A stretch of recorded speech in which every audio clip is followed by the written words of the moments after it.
So காலையில் நீங்கள் ஒரு உணவு சாப்பிட்றீங்க, அது உணவு ஜீரணமாகி அது உடம்ப ஜீரண மண்டலம் பண்ணி முடித்து சக்தியை உறிஞ்சி எடுத்து வேலை செய்கிறதுக்குள்ளே அடுத்த உணவை உள்ளே போட்டுறீங்க.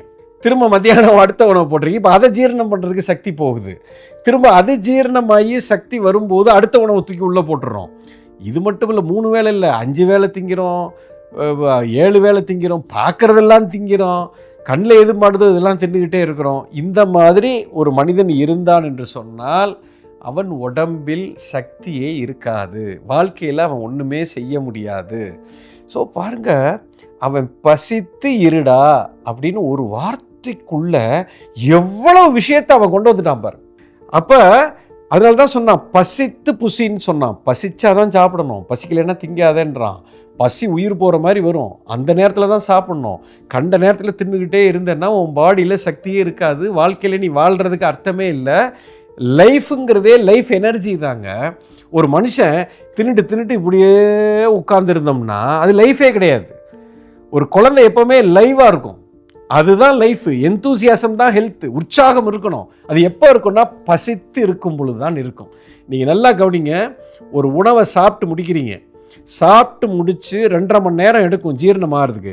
ஜீரணமாகி 2.5 மணி நேரம் கழித்து தான் உங்களுக்கு எனர்ஜியே பயங்கர பீக்குக்கு போகும். அடுத்த ஒரு 2.5 மணி நேரம் பிரமாதமாக இருக்கும். அதுதான் கோல்டன் பீரியட். அந்த நேரத்தில் நீங்கள் எது செஞ்சாலும் வாழ்க்கையில் ஜெயிச்சிருவீங்க. மிகப்பெரிய கிரியேட்டிவிட்டி, உங்களுடைய ஒர்க்கோட எஃபிஷியன்சி, எதை நினைச்சாலும் நடக்கும். அந்த நேரத்தில் உங்கள் மைண்டு லேசர் ஷார்ப்பாக ஒர்க் ஆகும்.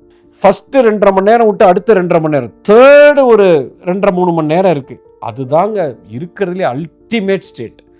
அந்த ஸ்டேட்டை நீங்கள் மிஸ் பண்ணக்கூடாது.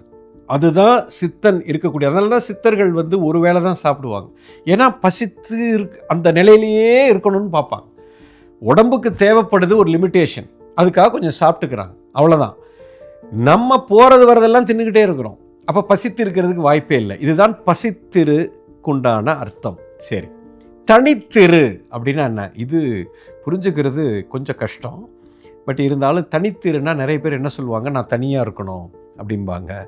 அதுக்கு பேர் லோன்லினஸ்ன்னு பேர். லோன்லினஸ் கிடையாது, தனிமைப்படுத்தி இருக்கணும், நீயாக இருக்கணும், இந்த மாதிரிலாம் சொல்லுவாங்க.